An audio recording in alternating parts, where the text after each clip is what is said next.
Going the distance for local sports. This is X Sports Today. Juarez Tile Pros and Remodeling can help you with all your home remodeling and construction needs. They specialize in custom walk-in showers and floors, and no job is too big for their expert team. Licensed and insured, call Juarez Tile Pros and Remodeling today, located in Lawrenceburg, Tennessee.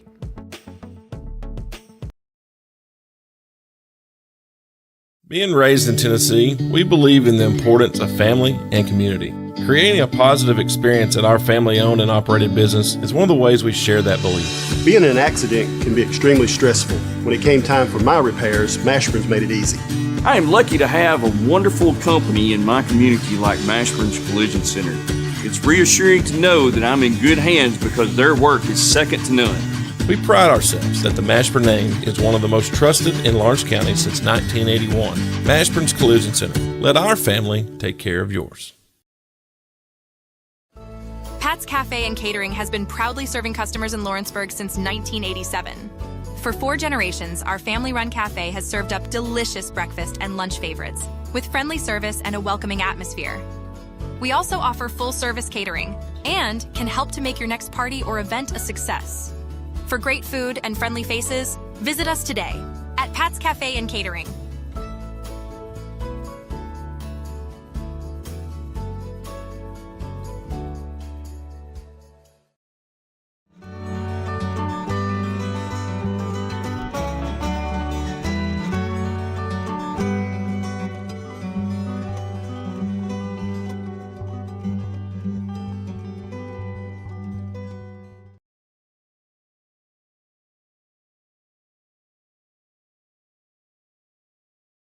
Since opening our doors in 1904, Builtwell Bank has existed to be the local economic engine for the communities we serve. No matter if you're buying a car, saving for retirement, or finally buying that forever home, Builtwell Bank is here to help. From personal checking and savings accounts to a full suite of business and commercial banking with treasury management services, we'll make sure you'll have a dedicated Builtwell banker that understands your unique needs and stands by you every step of the way.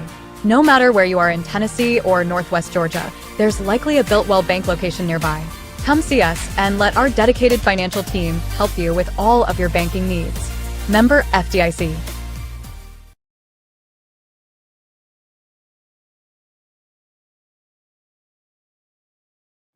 A local law firm respected throughout the state. Generations of clients have turned to Boston, Holt, and Durham since 1948. We assist individuals and businesses with their legal needs, including real estate, property closings, personal injury, employment discrimination, and family law. Our clients get the personal attention and convenience of a hometown law firm with the resources and ability to handle any case. Come see us at Boston, Holt, and Durham.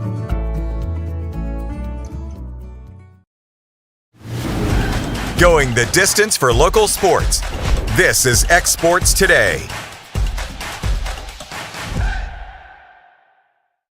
And welcome into this Tuesday edition of X Sports Today. Michael Marks alongside Taylor Plott and Hayden Burks. And fellas, we got a lot to talk about today. NBA free agency opened up yesterday at 5, and it has been nonstop since then. A lot of stuff going on, and I'll just kind of start the timeline around the time we got off the air yesterday. Former Sacramento Kings head coach Mike Brown is having a second round of meeting with the Knicks. So definitely, he's looking like more of the favorite now of that job instead of Don Staley. We saw Memphis Grizzlies kind of restructure their contract with Jaren Jackson, so he's sticking around for another 5 years, $240 million. We saw the Memphis agree with a 2-year deal with Cam Spencer. Just a lot of stuff going on. Trey Jones going to the Bulls, D'Angelo Russell going to the Mavericks, Michael Porter Jr. getting traded. So just some early thoughts here on free agency, guys. Go ahead. Wow, it's been crazy. It was what I was telling you. I stayed up pretty late. I was just kept on refreshing Twitter constantly all yesterday. Like I said, there's been some moves that, like I said, I don't think there's been any moves that changed the game. Dorian Finney-Smith was a big-time pickup for Houston. They've had a great free agency so far. with Cam Johnson going to Denver, Michael Porter Jr. getting a fresh start in Brooklyn, he'll more than likely be the number one option for them. So, like I said, there's a lot still going on, and there's still going to be plenty more to go on. Like I said, Kevon Looney, him going to the New Orleans, like you said, D'Angelo Russell, other names like that, Clint Capella going to Houston as well, Brooke Lopez going to the Clippers, going from LA Lakers to the Clippers.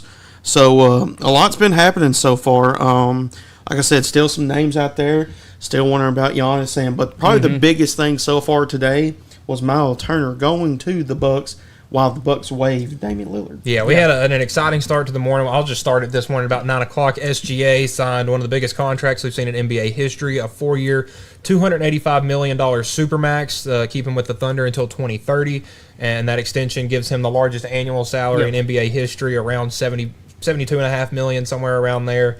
And then the big one, obviously, with what the Bucks are doing, they signed a 4-year, $107 million deal with Myles Turner, and then came back around about 10 minutes later and waived Damian Lillard.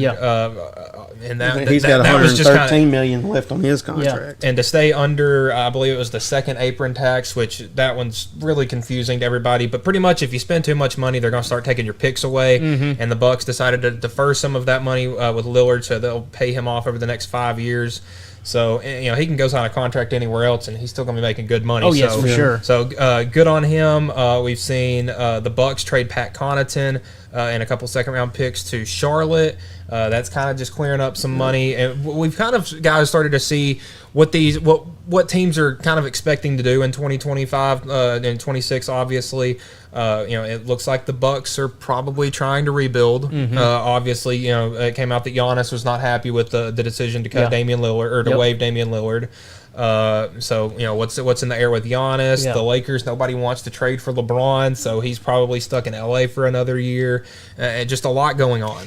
Yeah, the thing that I think you mentioned that first was like there really wasn't anything that was eye popping. I think the only thing that would be considered somewhat eye popping is Damian Lillard being waived. Obviously, there's stuff going on within the Bucks organization. Like you said, it looks like they are kind of starting to rebuild.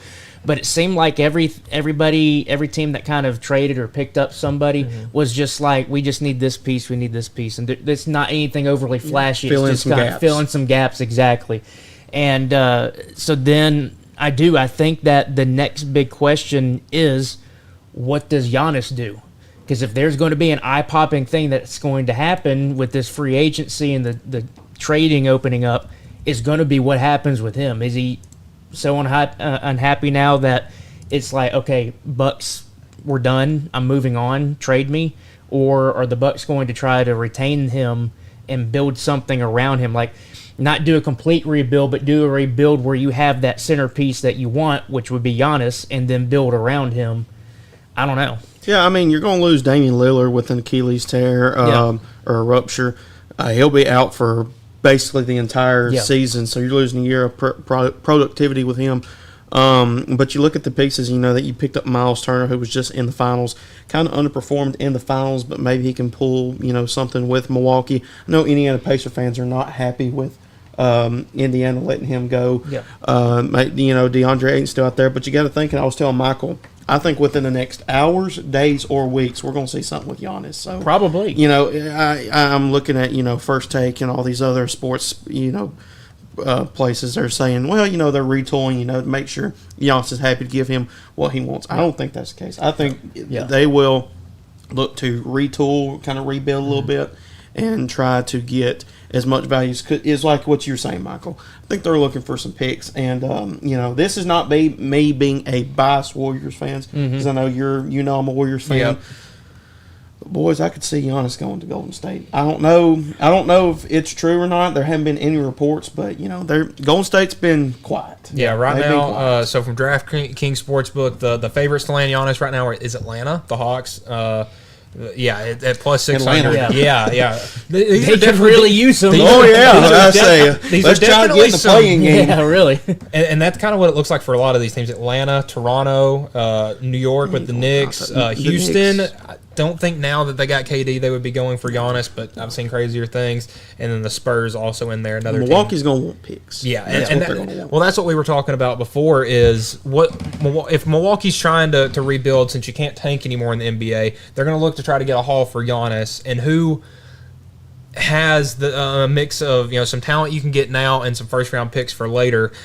And one of those teams I was thinking of, I feel like one of the very few is the Thunder. They have a ton of first round picks, and they have some pieces that they could maybe give up, and it would be insane to go from an NBA championship to Giannis. I just don't think I don't think the Thunder would do that. No, 100% not. I mean, I understand where you come from. I just don't think the Thunder would do it. Like I said, if there's a team out there that would want to do something like that, it's Lakers or Golden State. Mm-hmm. Yeah, and I would think he would want to go to a big market. I mean, we saw this, same thing about 50 years ago with Kareem. Yeah. Did not like the small market there in Milwaukee, goes to L.A., and now is regarded as a top 3 or 4 player all time. So think of this. Let me put this scenario out there. Because you make a good point with like Golden State and LA. What happens if the Lakers get Giannis? Because think about how that lineup could look with LeBron. You've got Luka, and you've got Giannis. I mean, how is that going to mesh together? I don't know. I mean, LeBron will have to take a back seat compared to Luka. I mean, it'll open things up, on the offensive end for any of those guys to score. But the thing is, how deep are the Lakers going to go in the luxury tax? Because, I mean, that's the issue. I mean, you could go in the luxury tax for that point of view. So, like I said, that's probably the biggest red flag for Golden State, though. Because, I mean, you could probably only get 1 or 2 years out of these guys, and after that, you're going to have to make some money moves. Yeah, I think Golden State might be the fit because, how much longer is Draymond going to be there? Yep. You're going to have Steph for maybe about 1 or 2 more years. So what's it going to look like? Yeah, and again, the Lakers with new ownership, we're not sure really how aggressive they look to be in the trade block because we've seen their name pop up a lot. Yeah. But not any really bringing the house down moves. We've seen Jordan Clarkson sign with the Knicks, so Knicks are trying to pick up a couple of pieces. Yep. The Charlotte Hornets have been kind of, I won't say aggressive, but they've made some moves. They got Mason Plumlee. We got Luke Kennard going to the Hawks. I mean, just a lot of moves going on right now. And even today, Dennis Schroeder, a 3-year, $45 million deal with the Kings. Yeah. We'll see what, Sacramento's probably looking That's his 10th team. He's played for a third of the league now. Wow. That's pretty wild. The thing with Charlotte that stands out to me is, I think I mentioned this maybe while we're going over the draft stuff, is it feels like that they're starting to really get a good group of guys together that not necessarily thinking that they're just going to, obviously be expected to make a good 25 to 26 season and make it to the playoffs, which obviously that's their goal. But I feel like they have enough good group of guys where it's almost like maybe they're flying under the radar a little bit. I think they can get in the play-in, and that's a successful season. That's a successful season for them. Yeah, but it feels, get to the play-in. Yeah. But it just feels like they're kind of flying under the radar a little bit. You're seeing how they've got Colin Sexton now. They got Brandon Miller already there, and just some other little pieces. They got some good guards. They got some good guards, so it looks like they're – I would not be shocked if – obviously, yes, get to the playoffs, play-in tournament is going to be a goal, but I wouldn't be shocked if they end up being a relatively really good team next year. I would say it kind of feels like that Heat team a couple years ago that made it in as the 8th seed in the playoff, but they had Jimmy Butler and like 20 role players, and they would just rotate them in and out. I think a very compelling signing yesterday, actually two that I think are very interesting. I think the Celtics are also trying to enter that rebuilding phase as well as Luke Kornet signed with the Spurs. And one that I feel like has really gone under the radar was D'Angelo Russell to Dallas. I think that was a big time pickup there as well because I mean obviously you're not going to have Kyrie to start the season about February or March right when playoff time starts. So you're going to have him, obviously Cooper Flagg. He'll more likely, in my opinion, come off the bench. So Mavericks are kind of retooling for the start of the season, and once they get Kyrie back, like I said, D'Angelo Russell, he's kind of more of a role player now. And it was a good contract too, 2 years, $13 million, so not a bad contract there from both sides. D'Angelo Russell obviously probably worked that, and then as well as Mavericks kind of picking that up for him as well. So like you said, that's one under the radar. Celtics, I think, I'm not really sure. They're probably looking for a big man. I've seen that, I think Al Horford's probably on the trade block. Yeah, he's probably on the trade block too. I was surprised.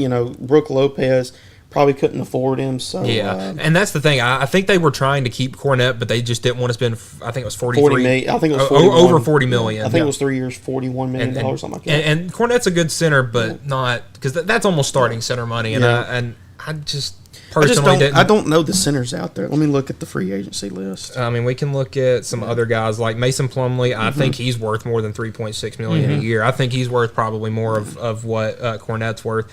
Brooke Lopez, 2 years, $18 million. Karis LeVert going to Detroit for $29 million over 2 years. That's an interesting pickup. That means Beasley's out. Yeah, with all those gambling stuff and all that. And we've seen a big problem with this in the NBA, especially in the NBA more so than anything. Is guys are getting suspected of gambling. Of course, the Malik Beasley. I think Terry Rozier's name has been cleared now. But he's been cleared, yeah. But a lot of stuff going on in the NBA. Some WNBA news. We announced the new teams from yesterday, and unfortunately, Tennessee's was not one of them. We saw a group of Tennessee people that was Bill Haslam, Peyton Manning, Candace Parker trying to get a WNBA team and put in Tennessee. Bill Haslam, former governor of Tennessee and the chairman of the Nashville Predators, released a statement today, this morning. While we believed our proposed ownership group, we put together a great foot forward for Nashville and the state of Tennessee with the concept of the Tennessee Summit. We understand and accept the WNBA's decision today in awarding franchises to NBA ownership groups. This decision does not end our commitment to Nashville and women's sports fans. We will continue to keep our eye on future opportunities and evaluate them as they present themselves. I'm confident that one day Tennessee will be the home of a major professional women's sport franchise. And again, when you think at least, and I get that we're going to have a biased view just because of where we are, obviously, but when I think of women's basketball, you think Tennessee, you think Pat Summitt. The Women's Basketball Hall of Fame is in Knoxville. And they're trying to put a team in Nashville, and they had a good group, but obviously without an NBA team in Nashville, because I think that was definitely a leading factor when you look at the WNBA franchises newly. But I mean, there's a WNBA team in Connecticut, and because of the popularity of UConn, but it's just seeming that that's not sticking in Tennessee. The thing that I wonder, and I go back to something that you mentioned yesterday when we talked about this, is look at where the expansion teams went. They went to basketball areas. Cleveland, Detroit, Philadelphia, Toronto, and Portland. Big basketball cities. And I'm not trying to put words in their mouths. I don't know exactly what went on behind closed doors, why they didn't choose Nashville. I do think Nashville would be a good spot, but I do wonder, see where they placed them this time around, and they were true basketball cities. I wonder if making that move to Nashville would have been like, we don't know how this is going to go. Because there's no trial run. Because there's no trial run. Because you can say, oh, look at the Pistons this year. Yeah. That, they were having a great season, great fans, great fan base. Okay, boom, that looks like a good spot to put a team. Yeah. Nashville, you have nothing to go off but the Predators. And that's a hockey team. You have maybe the Nashville SC. But they'll be successful, though, because that is a basketball organization in Nashville. They will. Nashville doesn't have a basketball organization. So that's why they will be successful. The next wave, when it comes through, I think Nashville has to get they're not guaranteed. It's just they're not guaranteed to get one until 2030. That says nothing for the second half of the next decade. I mean, you look at the people they're going to put in, like Peyton Manning. Look at all the other people that will throw money. Well, I would say the names listed right here are Bill Haslam, Peyton Manning, Tim McGraw, and Candace Parker. And that's a great quartet. It will be successful. I know that. We all know that. We know that it will be successful. People that don't live here may not know that, but we know. And so that's what I'm saying. I don't want to put words in people's mouths, but it just based on how it looks like they're going off of, we know where true basketball cities are because, one, there's basketball already there, and two, it's been there for a long time. We know how it is. And maybe they were just a little skeptical on bringing it to Nashville right now. But yes, it will be successful. An NBA team in Nashville will be successful. But I think there was maybe some hesitation on pulling the trigger on this one. So hopefully next time it will. And I can say it firsthand that women's basketball fans in Tennessee are some of the best in the country.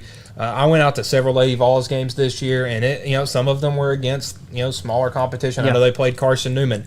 There's a lot of people at that game. UConn, they had to start letting people sit in the upper decks, and they usually have those closed for women's games. So definitely a growing in the eyes of Tennessee people. One of the things, and this would be, I hope that someone suggests this at some point, because if you, even with the NBA, And honestly, really with any professional sports organization, if you're looking to possibly expand, what's a good chance to do so-called trial runs? You do either preseason games Look or at the make SEC men's basketball I was tournament. really about to say that. Get the SEC tournament. get something in Nashville, in some of these other places that you're looking to expand on. Bring a tournament, bring a preseason kind of handful of games.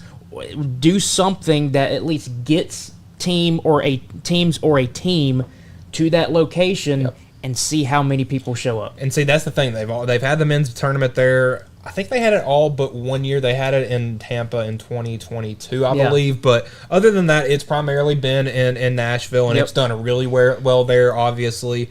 You know, you have the Kentucky fans that come in, and that may even open the door to Kentucky sports fans. You know, being Tennessee. I guess they were the Tennessee Summit. Women's basketball fans, because Kentucky's had a pretty good run in women's basketball lately. And now we'll jump it over to some college basketball. So the Players Era Festival in 2025 schedules come out. So that's the tournament out in Las Vegas. Last year they had 8 teams. This year, 18 men's teams out there. It's pretty much a way where these teams can get NIL money for their players. If you're accepted in the tournament, you get $1 million in NIL, and if you win the tournament, you get an extra $1 million. We saw Oregon take out Alabama last year in that championship game. And we've got some good ones set up and this is all the week of Thanksgiving. So on Monday, Tennessee and Rutgers. Baylor, Creighton, Kansas, Notre Dame, St. John's, Iowa State. That'll be a good one.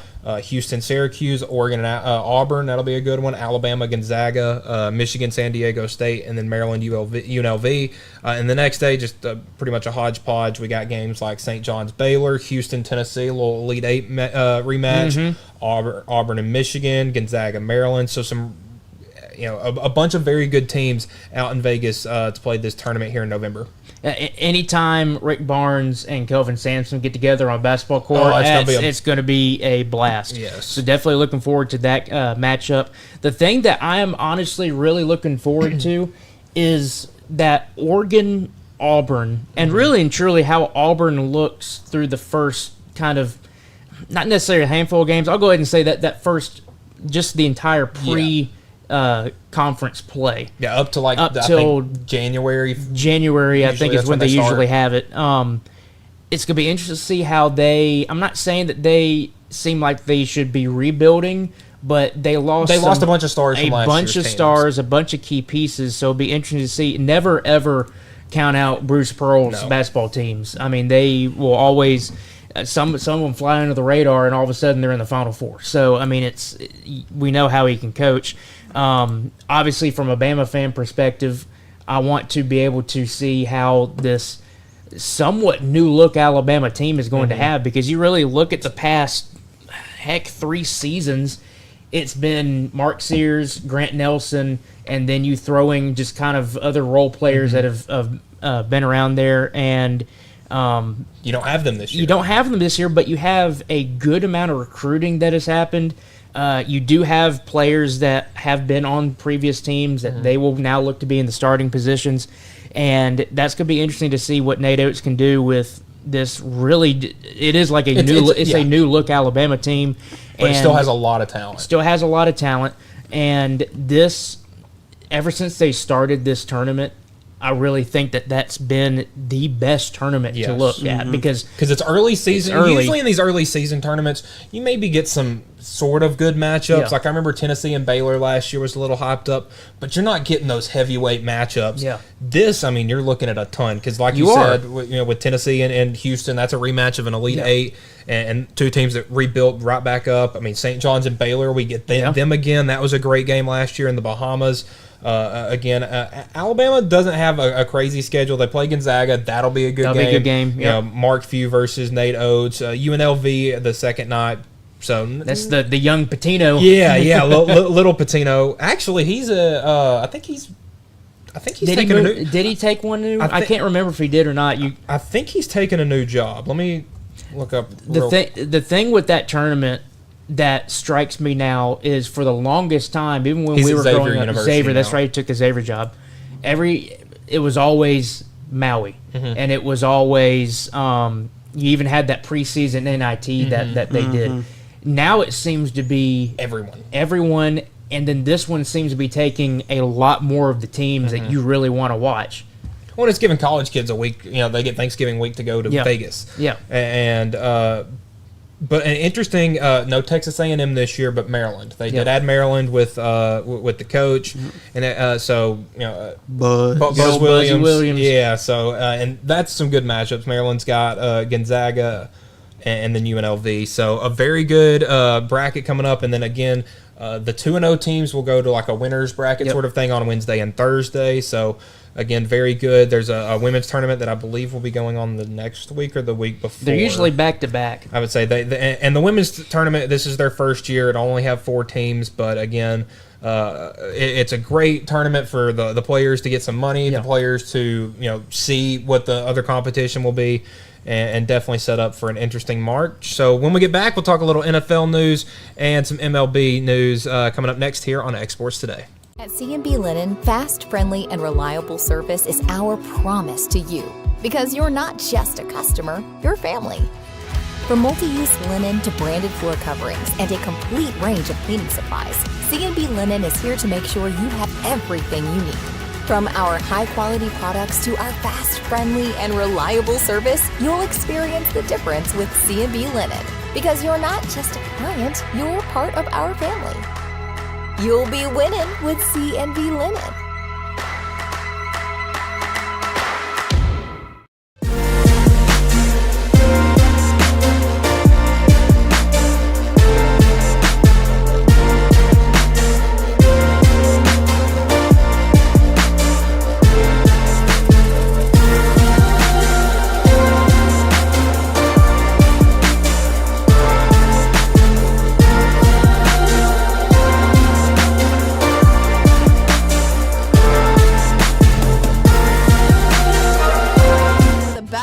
From south of the border, head to Cocina Real and Puente Grande for lunch and dinner. With a wide array of mouth-watering entrees, there's something for everyone on the menu. And you can't forget the cheese dip. They'll treat you like family, and you'll never leave hungry. Make Cocina Real Mexican Restaurant and Puente Grande Mexican Restaurant your choice for authentic cuisine, located in Lawrenceburg, Tennessee. Good Works at Home, formerly known as The Summit at Home, is a licensed non-skilled agency dedicated to helping you maintain your independence at home for as long as possible. Our compassionate and caring staff provide support in various areas, including dressing, bathing, personal hygiene, transportation, cleaning, and companionship. Please call our office about services, payment options, and long-term care policies at 931-762-2310. We look forward to assisting you with keeping your independence longer. The storm doesn't ask. It takes. It tests. It pushes everything to its limit. Some things are built different. Some things are built to last. Tested by the elements. Proven by time. Engineered for whatever comes next. Summertown Metals. Strength in every storm. Building dreams that last.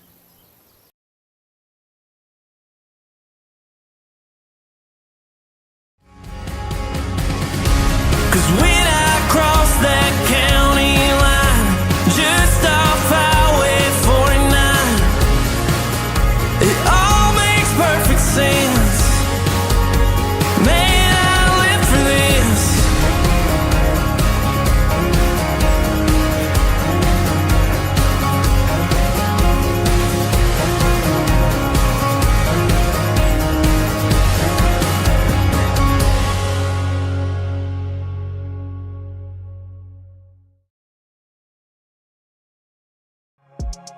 For high school athletes, every game counts. You push your limits and you chase your dreams. But when injury strikes, you need more than just recovery. At Southern Tennessee Orthopedics, we're here to get you back in the game faster and stronger. From cutting-edge treatments to personalized and compassionate care, we're here for your every move. Our specialized team of experts encompass decades of experience in sports-related injuries. Dr. Paul Thomas, Melanie Durham, and Julie Marcus offer the most comprehensive care from diagnosis to recovery. With advanced treatments and tailored rehabilitation plans, will help you heal stronger and faster. Trust Southern Tennessee Orthopedics to keep you at your best because your future is worth it.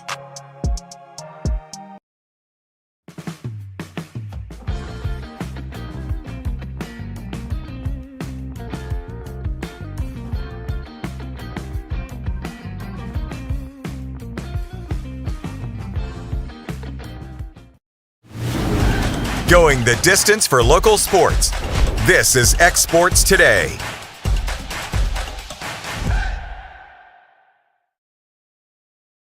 And welcome back to X Sports Today. Michael Marks, Taylor Plott, alongside Hayden Burks here. And we got some NFL news to go over. Ohio Governor Mike DeWine has signed a budget that includes funds for a new Cleveland Browns stadium. He signed a 2-year, $60 billion budget that sets aside a $600 million in unclaimed funds for a new Cleveland Browns stadium. So again, Cleveland has been looking for, that's kind of the new thing in the NFL now. It's if we're not playing good, we just need a new stadium that'll fix all of our problems. And we've seen, of course, Minnesota. The new futuristic style of stadium. Obviously, the one going up in Nashville is massive. I mean, they're building it right next to Nissan Stadium, and driving through there, it is huge. And we got the one in LA, we got the one in Vegas, and now obviously getting one up in Cleveland. So some interesting look for the Browns as they're looking to start a new chapter of their franchise. Yeah, first off, $60 billion budget, state of Ohio. Holy cow, that's a lot of money. But yeah, $600 million going to that stadium. How old is there one right now? I know that it's, at least from what I remember, I think that one's been around for a long time. I want to say like the 70s or something. It opened in 1999. So okay, it was more recent than I thought. So it actually is pretty recent. Okay, and I guess that it's kind of trying to go with the wave of the new stadium. Yeah, and I get that. I do get that. A $2.4 billion domed stadium. That was that was the request. Yeah, that's them trying to make the Super Bowl. Yeah, because you have to have it for a Super Bowl. Yeah, you have to have so we started with Dallas, and now we've seen it in Atlanta. Well, other everywhere. events too. Yeah, and other events, for sure. But I know that's obviously, yeah. But obviously, they want that Super Bowl, and so you're going to have to get that dome stadium. Because we don't really see many Super Bowls go into that Midwestern type area. I don't know if we've had one in Minnesota since they built the new stadium, but I don't think so. Typically, that's an area you avoid because obviously most of those stadiums are outside. Nobody wants to go play in Chicago in February. Well, and that's the or Green Bay. That's the thing that the NFL. I forget what year they did it, but they made a thing where you have to have a dome stadium for a Super Bowl now, and. Don't want any more rainy don't Miami want any Super Bowls. More any of that. But Miami they got a dome now too with the Hard Rock Stadium. Yeah. But I mean, good for Cleveland. I think it's obviously I see what they're wanting to do, bring better events, Super Bowl like we mentioned. But for their teams, obviously you don't know what you're going to get now, but at least they seem to have better footing than what they used to for several years. Yes. So, I mean, new stadium, new look. I mean, obviously it seems to be the theme to go now with places starting to kind of redo their stadium and everything. Because, I mean, Nissan Stadium is not very old. No. They built it new for the Titans, and... They just want to be able to host events. Exactly. And, I saw it was really funny. The Titans owners, I believe it was their daughter, got married in Nissan Stadium, and a bunch of comments were congratulating them for someone finally getting a ring in that stadium before they... That's pretty good. Before they push it. That is pretty good. And we'll kind of go into, remember the Jalen Ramsey, Minkah Fitzpatrick trade yesterday, and we're starting to see some of the unravelings from that. So... with Jonnu Smith being the number one tight end for the Dolphins, he got shipped to Pittsburgh in a very unexpected move this morning. Yeah. Former Giants and Raiders tight end Darren Waller unretired and then was sent to Miami for a 6th-round pick early this morning. I really don't know what to think. I mean, I don't know what to think of it. I mean, it's just kind of out of left field. I'm in Miami. Obviously, they need a tight end now because, like I said, I don't know who their number 2 is. But like I said, it's kind of what we were thinking. Maybe Miami's trying to retool, rebuild a little bit, see what where Tua is, and like I said, it's just I haven't really looked into it hard enough, just because, like I said, I've been just going through Twitter to see what the NBA is all about. But like I said, it's a veteran presence. I will say that somebody in the locker room that's been there, done that. Hasn't won a Super Bowl ring yet, but he's been one of the best tight ends in the past, a top 5, top 10 tight end throughout his entire career. So a good veteran locker room presence. I will say that for Miami. Definitely, I'm with that. I mean, he's a solid tight end. He's not going to give you, any flashy numbers like a Travis Kelce, or even you go back like a Tony Gonzalez. You're not going to get kind of those big flashy numbers, but it is a solid presence. Not only is he good receiving tight end, but he's just a good solid tight end. He can block. He can do all of it. The thing that I am wondering is this them retooling around Tua, or is this they are trying to just kind of turn the page and just kind of rebuild in general? If they do that, what's going to happen with Mike McDaniel? Yep. Is this because we've kind of seen him on? I still think he's out the door. We've seen him on thin ice, obviously the past couple of years, but Waller is only 32, so getting up there in age. But this is a guy you could probably still get 3 or 4 years out of. Yep. Again, was one of the best tight ends in the 2019-2020 seasons. Had almost 200 catches, 2,500 yards, and 12 touchdowns with the Raiders, who re-signed him back in 2022 to a 3-year deal, and then traded him to New York in 2023. And after 1 year in New York, Waller decided, I'm done. But he had told people close to him that he was kind of missing football and wanted to get back into it. And then again, we saw kind of the Jonnu Smith trade. It opens up a spot in Miami. Decides that that's probably a much better place to play football than New York. Yep. Even Don't blame him. Weather-wise, I mean, he played college ball at Georgia Tech, so he's a Southern guy, likes the warm weather. So seeing that, and then again, kind of bouncing off of the Jalen Ramsey addition to the Steelers. What are the Steelers going to do with T.J. Watt? Because they've kind of put him on the trading block, seeing what they can get for him.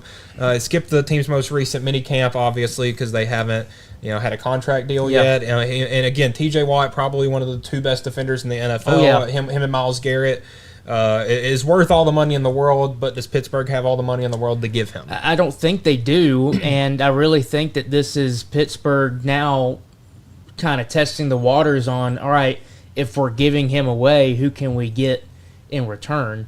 And I don't know. I think that he's obviously, if he stays and signs, they need. I will say this: they need him on that defense. Yes. Any defense is going to need him. They need him on that defense. The question is, if he's gone, all right, what's something that we can get to fill that void? And I don't know. At this point, I don't know what to make of it. It's almost like a day-to-day thing where it's like it's going to happen. He's not going to sign, and then the next day it's like, okay, well maybe he is. This is kind of similar to the Giannis drama in the NBA, obviously, with a guy that probably I would say he wants to stay in Pittsburgh, and Giannis I would assume probably wants to stay in Milwaukee. But if the pieces around him aren't right and the money's not right, you rightfully can go kind of look elsewhere. Now, remind me, is he a free agent, or is he still have something on his contract and they're not holding out? He's holding out. Yeah, he last signed a 4-year, $112 million deal in 2021. So probably fringe needing a new deal. Okay, and is looking for something in the $40 million per year range, which would make him the highest paid non-quarterback in NFL history. But if there's a guy to do it, and especially in an era where contracts are so inflated, T.J. Watt's the guy. Oh, he is. But I was questioning on whether or not it would just be he gets released and they have to go pick someone up, or he can actually be traded. And maybe a sign and trade deal. I mean, I don't know if we see those much in the NFL or what the rules are around them. We see it a lot in the NBA, obviously. Well, I think honestly, with T.J. Watt, he's in my opinion, a better position than Giannis says Milwaukee. If I'm Pittsburgh, I mean, obviously it looks like that they're looking to try to maybe flip him for something. Like I said, I don't know what's out there. Obviously, you're going to have to give up some, or that team will have to give up some draft picks, maybe some second, third, maybe first round picks. Who knows? But like I said, with T.J. Watt, in my opinion, with this Aaron Rodgers, you just brought in Jalen Ramsey to be cover up the backside of the field. Then you got T.J. Watt up front. And then offensive wise, you got DK Metcalf, you got Aaron Rodgers coming in. This is a team with a bunch of big names. Yeah, this is a team with a bunch of big names, and if I'm a Pittsburgh fan, are you okay with just letting a mediocre season, or you want to take that next step with Rodgers? Because I'm thinking you might have to sign TJ if you got it. I would say the Pittsburgh Steelers that I grew up with, and I assume we all grew up with, it was kind of Super Bowl or bust. They were always a good team. I mean, even with a rookie Ben Roethlisberger, I think he went like 10-1, starting in a few games his rookie year, and obviously they've won some Super Bowls. Obviously back in the day, I think their most recent one is 2011. Yeah, it was 10. It was when they beat the Cardinals. Tomlin had one. Yeah. And when they beat the Cardinals, and then they had. I think they went back the next year when they lost to the Packers. So they're not too far removed, but it's going to be a whole new team. Yeah. But it's definitely interesting with what Pittsburgh's going to be doing here in the coming weeks. It is, and kind of going back to what you said, do they have the money? I mean, what is TJ Watt really, really wanting? And is that something that Pittsburgh can actually give him? And I don't know. I mean, obviously, yes, you need him on that defense. And if you lose him, that's a big blow to a potential really, really good 25-26 season. Yeah, and looking at it was an early Mel Kiper 2026 draft. Has the Steelers around 16 projected, which is always the smartest spot to put them because they're not going to be a top 10 pick, but they're not going to be probably further back. Got them going with Lenore Sellers. So, again, trying to find the replacement for Aaron Rodgers because, you're thinking this is probably all you're going to get from done. him. So definitely, they're looking to rebuild the offense, hoping they can keep the defense tooled together. But again, we're going to be seeing probably a new era in It's Pittsburgh. one of those things where either it's all in for this season or it's all in for the future. Yeah, there's no in between anymore. And see, the problem is they've been in between. They've been in between. Well, it's like, well, allocate a little to the future, but we're still decent now. Let's allocate a little bit to now, and they haven't gone anywhere. They haven't moved forward, but they haven't moved back. They've been stagnant for like 5 years, 6 years. Because it seems that they always make the wild card round, and then they play like the 1 or the 2 seed, and then they get beat by 3 touchdowns, and then you go home. And is Mike Tomlin going to get fired this year? Probably not. They had another winning season. If they have a bad season, that will give them a reason to fire Tomlin, move on from T.J. Watt, trade Ramsey for whatever you can get, and then try to get that future quarterback coming in. So, that would be basically a complete rebuild. Yeah. So, like I said, there is no more in between. It's either all in for this team this upcoming year, or it's get ready for the next few years in Pittsburgh. And again, it's July 1st, which means we have football this month, guys. I mean, it's not much of football, but we do have football. The NFL Hall of Fame game in Canton will be July 31st. That will be the Lions and the Chargers facing off, so you'll get to watch maybe one drive of some backups and then a bunch of preseason guys getting some run. So it's kind of, almost elevated college football. You get it, some of those guys that were pretty good in college, you get to see them. In the hooker. Yeah, guys like that. We get the college football game just over a week. If you pre-ordered, it comes out, I believe, on the 7th or the 8th. And then, if the game actually comes out on the 10th. So, very exciting month in for August that. or July? July. Yeah, it is this month. Oh, boy, it's closer than I thought it was. And then we got college football in the NFL right around the corner in August, so it's definitely looking up in the world. Almost getting close to a month. Yeah, we're 8 Saturdays away. We're getting there, guys. We are getting there. We'll hop over to MLB. It's my favorite holiday in MLB. It's Bobby Bonilla Day. I love it. So for everybody, it may sound like we just hate the Mets. We don't. I don't hate the Mets at all.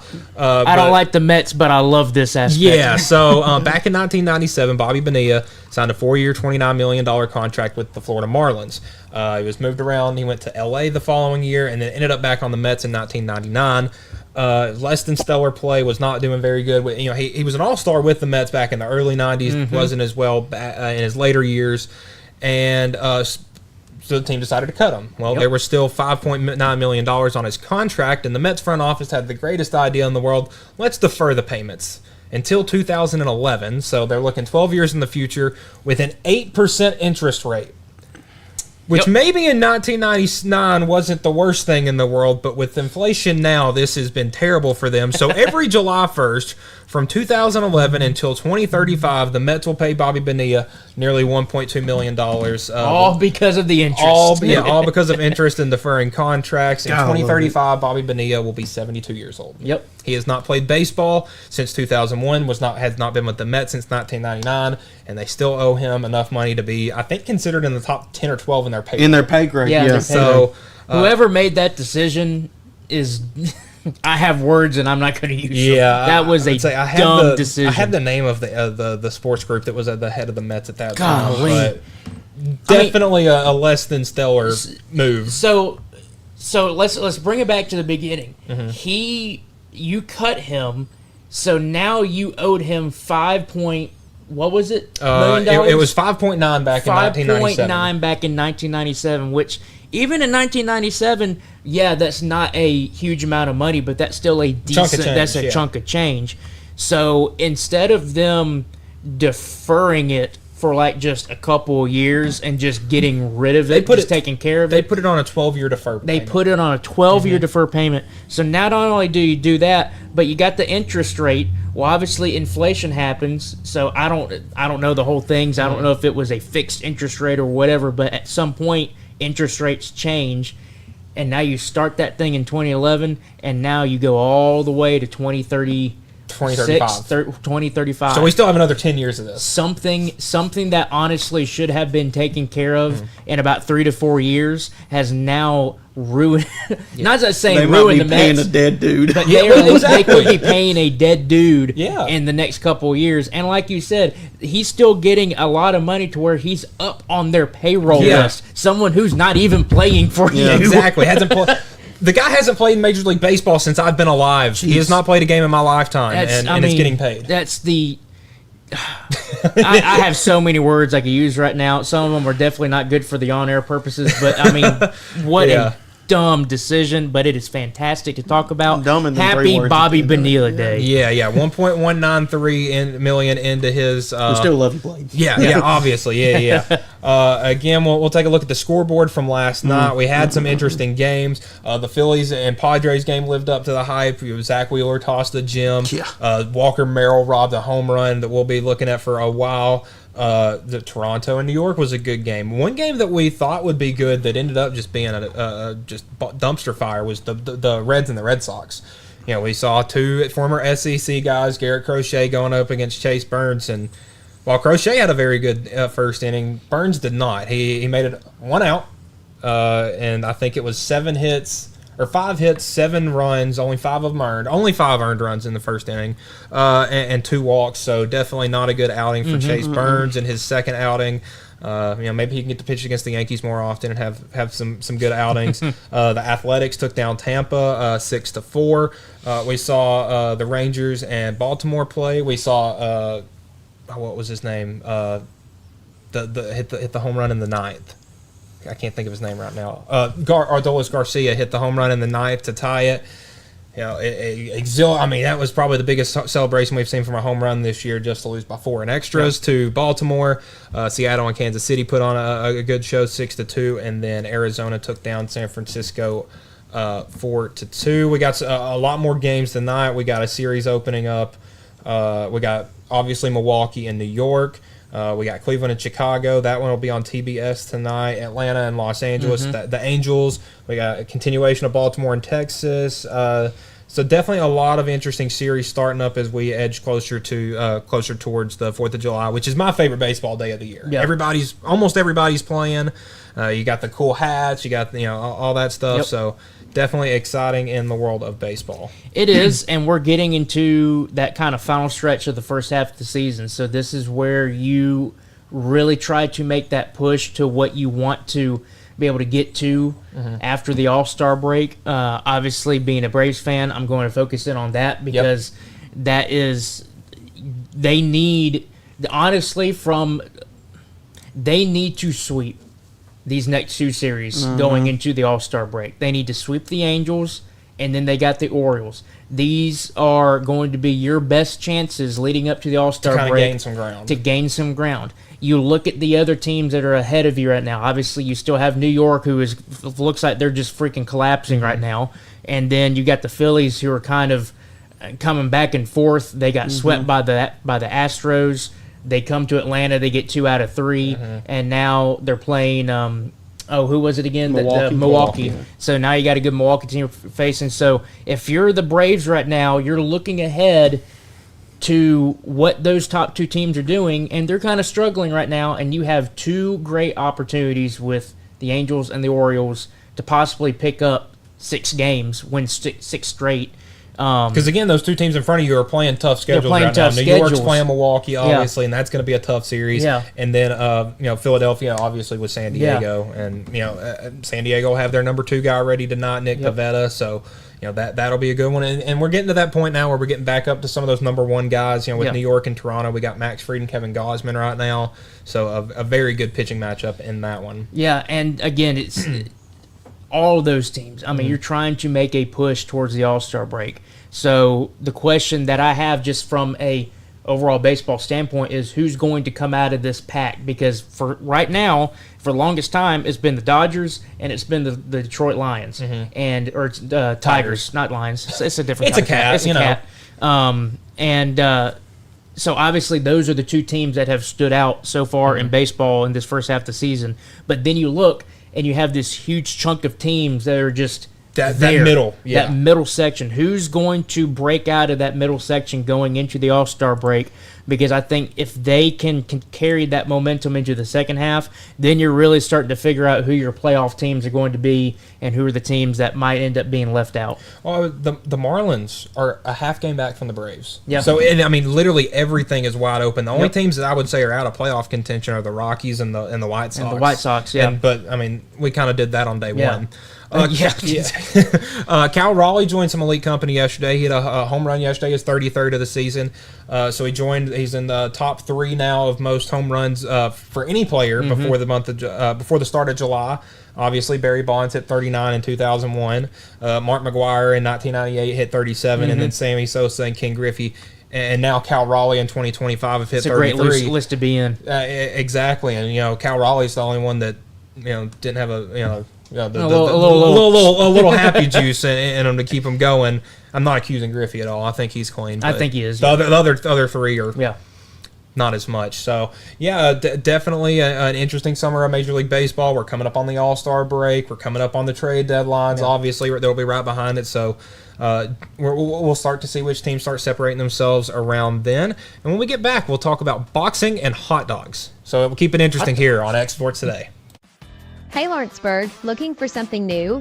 Come to Happy G's, located at 210 East Gain Street.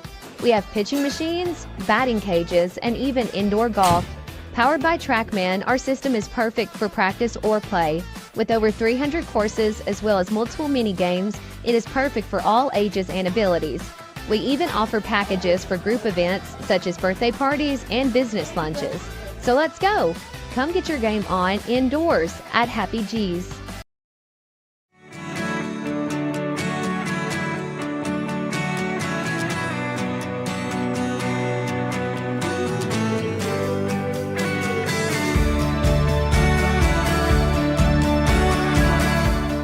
Are you tired of missing out on family life just to be treated like another truck number? Since 1986, Southeast Carriers has been a family-operated business based in Lawrenceburg, Tennessee. Being family-owned ourselves, we understand the importance of family, which is why we value it above all else. With our large number of dedicated lanes and our friendly staff, we are able to evenly divide your home time with the amount of time you spend on the road. We offer multiple benefits with large company pay now starting at $20 per hour, all while keeping a small company environment. For more information, visit our website, southeastcarriers.com, or check us out on Instagram and Facebook.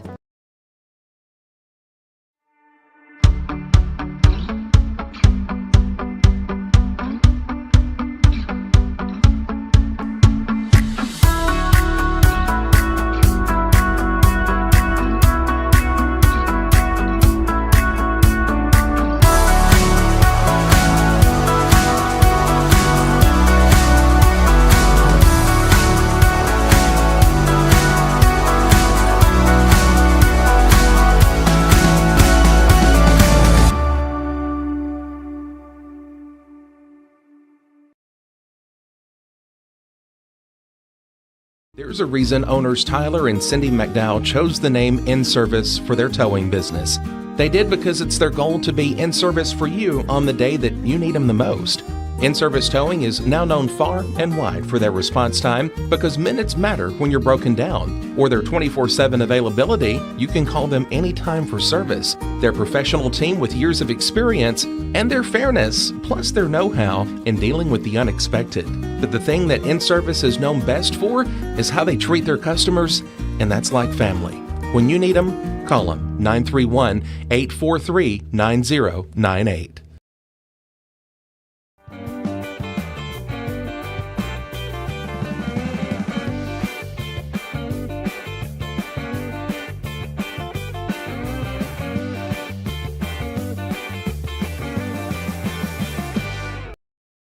Arts, crafts, stationery, journals, books, educational toys, wrapping paper, devotionals, greeting cards, and much more can all be found at Paper and Thread in downtown Lawrenceburg. Shop local to find the perfect gift or have a custom gift basket made for just the right occasion.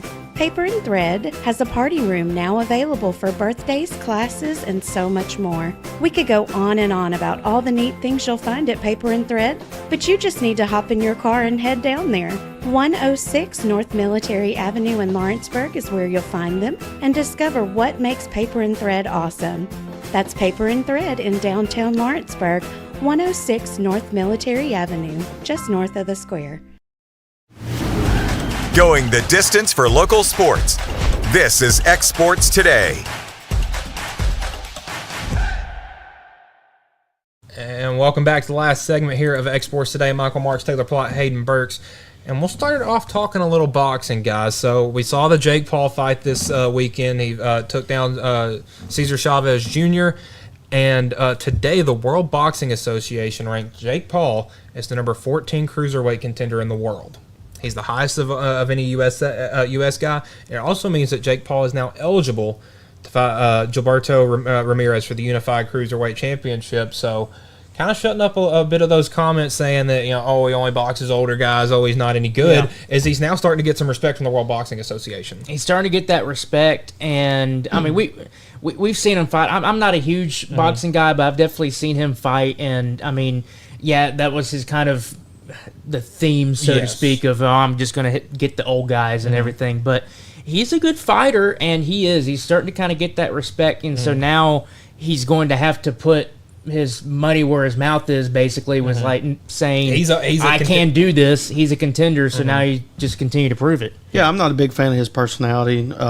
I think he's a really good fighter, though. He works for it off of all his, Twitter, Instagram posts he makes about his workouts.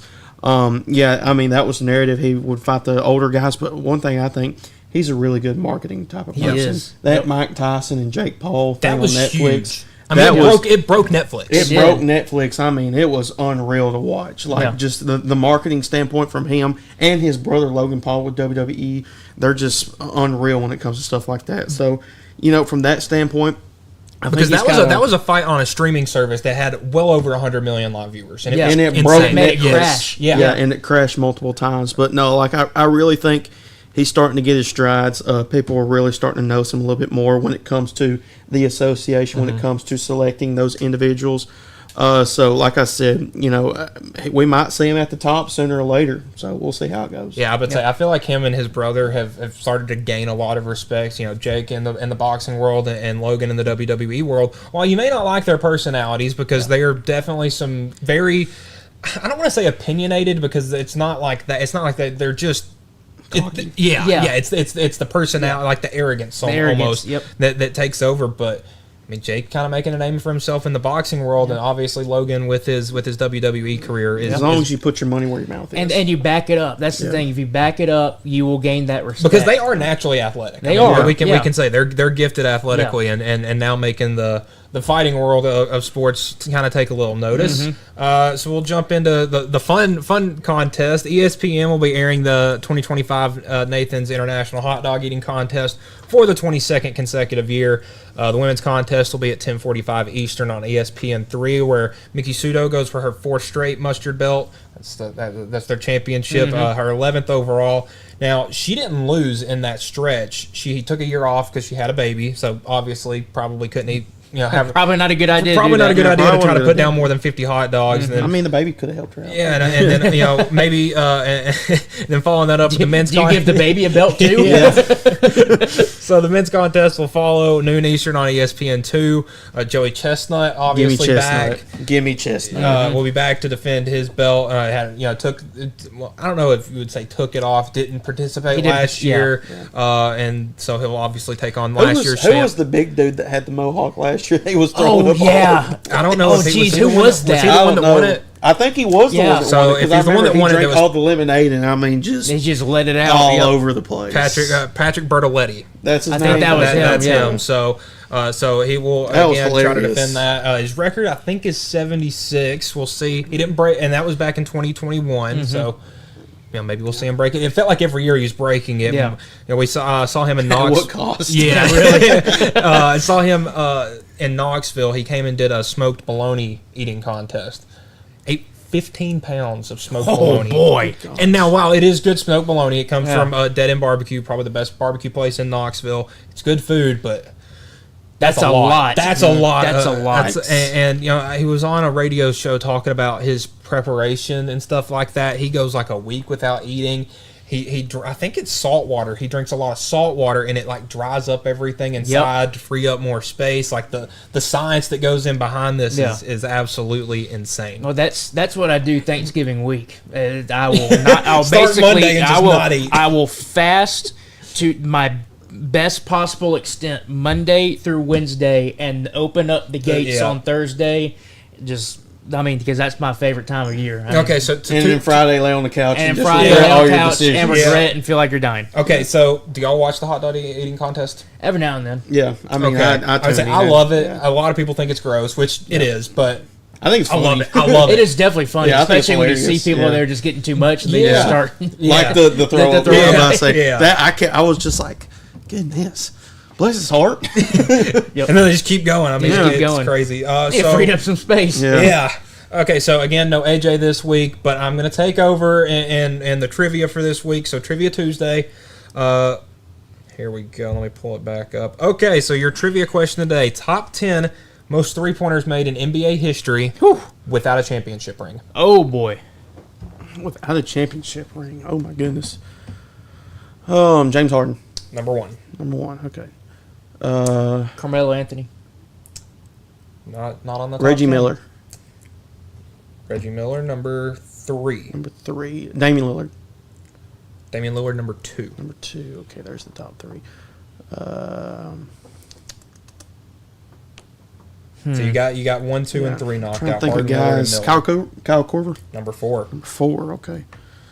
And that's the thing. Most of these are newer guys. I think only. Yeah, but I'd say he's only one of these was drafted before 2000. Okay, so most of these are going to be relatively new. Relatively, yes. Yeah. I think out of the last 6, 4 are active. I believe. I'm trying to think without a ring.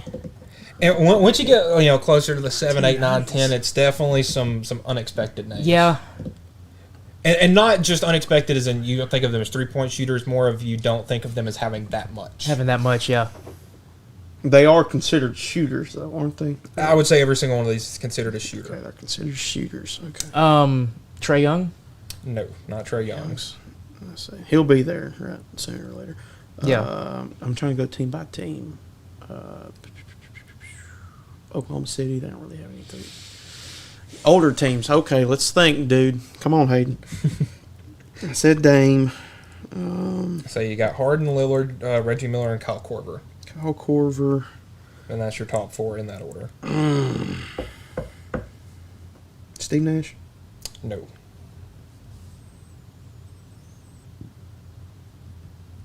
I would start thinking longevity for some of these guys. Think of some guys that played for forever. That will give you a 2, I would say. Vince Carter. He won. No, he didn't win a championship. Did he? Did Vince Carter win? Vince Carter? There you go, number 6. Kid won a championship, right? Yes. Yeah, Okay. he won with Dallas. That's what I thought. He's in the top 10 all time, but again, has a he has championship. Yeah. Other guys that shoot threes. Who are other guys that just shoot threes that don't win championships? Kyrie. Not Kyrie. I was surprised he wasn't in the top 10. Kyrie. Okay. Well, he has a ring as well. Oh yeah, that's right. I forgot Cleveland. Boy, this is 76ers. 76ers. Okay. Currently on the 76ers. Oh. Surely not Embiid. God, I can Paul see George. his face. Yes. Yep. Paul George, number 5. Paul George, number 5. Okay, let So me you just got go. 7, 8, 9, and 10. So Okay, let me think of that error. This might all be Hayden because I'm drawing blanks. you definitely think of all at least the bottom 3. You think okay, so number 7, you think of him as more of a dribbler than his shooting ability. More of a dribbler. Known for his handles. Well, that just spits Kyrie Irving. What team? Spent a majority of his career, I believe, with the Clippers. Chris Paul. Chris Paul. No. The majority of his career. Who was for the Clippers? Well, Eric Gordon. He is on there. Eric Gordon, number 9. That's not him, but I bet. Yeah. No, but who was the not point guard for the Clippers? He was the 2 guard, right? Jamal Crawford. Jamal Crawford, Yeah. number 7. So you got 2 more. I think these are the youngest 2 guys on the list remaining. Obviously, they're playing right guys now. that one guy was really, really, really good in college, great 3-point shooter. One guy came from a smaller school and was recently traded. Recently traded. Because if I said the school, it would give it away immediately. Smaller school. Small school. Okay, let me think of the. Nah, I just need to stick with him. Small school, recently traded. This offseason? This offseason, okay, yes. Okay. Did we talk about him today? Not today. Not today. He Okay. was traded before the draft. Or right around the draft. Jeez Louise. These are definitely the... I didn't think you'd get the Eric Gordon. These are definitely the 2 probably least well-known name on the list. Well, think Jordan Poole? Nope. Who was traded right before the draft? Because I remember we You're on talked the right about track. it. Yeah. With the Jordan Poole pick. Jordan Poole. C.J. McCollum. C.J. McCollum, number 10. Okay. And then there's one more. One more, number 8. Number 8. And this is the one that had a good college career? Great. I want to say career. He had a good 1 year in college. Okay, It was good really, 1 really year. good. I think he made the Final Four. Made the Final Four. Okay. But is definitely And he's not... currently playing. Currently playing. He's on a team, free agent? He is on, I believe he's on a team. Grayson Allen? No. Okay. He's on a Western Conference team. Western I'll Conference, make okay. sure he's not a free agent right now. Yeah. Western Conference. 3-point shooter. Final Four. Averaged 11 points this year. I Hmm. don't know if that helps you at all. Okay. Let me just kind of name them off. Portland. No, Chicago's not. Western Conference. Yeah. Portland. Spurs. Utah. I don't. Nothing. Well, you're going to say the name. He's gonna be like, well, yeah, he's gonna okay. feel really dumb when I say it. It's not Kisper. Have you tapped in? He's close. He's getting there. I would ask for one more hint, but I know it's going to give it away. Yeah, I'm trying to find any more I could give about him. Okay. He was born in the Bahamas. That might give it away. I don't know. Yep, it gave it away. Go ahead and say it because I'm not going to guess it, but I know. Buddy Hield. He's on my team, too. Yep. He is on my favorite I can't team. say he's on your team because that Yeah. would have 100% given it away. You said Bahamas, I said, oh. So number 8, Buddy Hield with 2,127. So that is your top 10. I'll go over the list one more time, 1 through 10. All right. Of your top 10 most made 3-pointers without an NBA championship, James Harden at number 1. A big gap between him and Damian Lillard at number 2, Reggie Miller at 3, Kyle Korver at 4, Paul George at 5, Vince Carter at 6, Jamal Crawford at 7, Buddy Hield at 8, Eric Gordon at 9, and C.J. McCollum at 10. So y'all got 9 out of the 10. Honestly, Hayden got 9 out of 10. So good job. It doesn't feel like Buddy Hield was in the like. It feels like he's only 4 years. I think his college year was 2014. He went to Oklahoma. That's right. Because they had him 1 year and then Trae Young like 2 years later. You're killing him over there. And he had a good playoff series run too. Yeah. So Jimmy's got to get his joy back. All right, so that'll do it for the Tuesday edition of X Sports Today. We'll be back. We'll be back tomorrow, and then tomorrow afternoon we'll have SEC Tailgate back, and we'll get you covered everything, get you ready for this 4th of July break. So for Michael Marks, Taylor Plott, Hayden Burks, everybody have a good day. Going the distance with local sports. This is the X Sports Network.